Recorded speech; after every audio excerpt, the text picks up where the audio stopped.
to really do it right, because these guys are all really good drivers, some of the best in the world.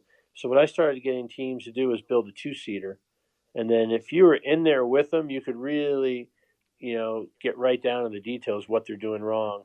Because most instructors that stand outside and say, "Oh, you're braking too early, you're braking too late," I mean, they're mostly full of crap.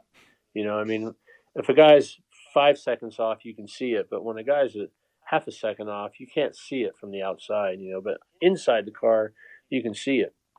So, I would drive and show them a few things, and then they would drive, and I would work with them like that for 2 days, and that really, like a Carl Edwards, for example. I mean, I probably did 8 days of driving with him, sitting passenger seat, and we had a blast. I mean, he's a great guy, and it was interesting to see all the different driving styles. You know, I mean, I think Joey Logano probably has the quickest hand speed of anybody I've ever seen.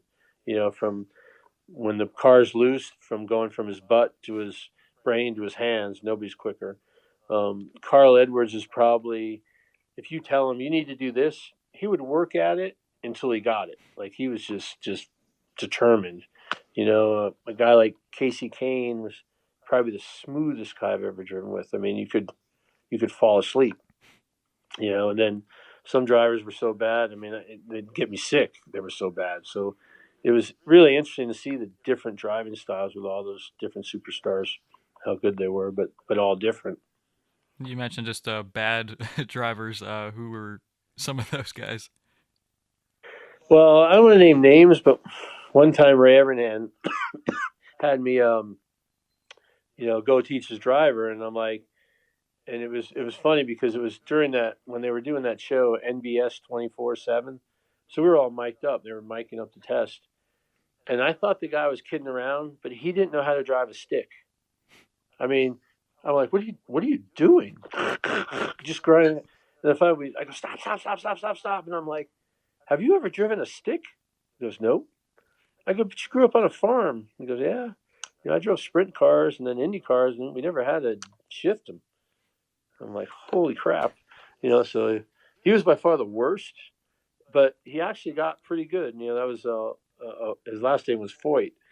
So but Oh, but but I was teaching him to go to Mexico, for the road course, and he actually it took a lot of tests. But I remember Ray Everham called me up. How's it going? I go, Ray, you need to get a Dodge Neon with a stick and let him learn how to shift first. But so there was a lot of that. It was fun though. We had a good time. I would have thought that knowing how to do, run a stick shift would be like your first thing. Being a race car driver. Right, that's what I thought. I was like, "Are you kidding me? You're screwing with me, aren't you?" Right? No, no, no. Gosh. Yeah.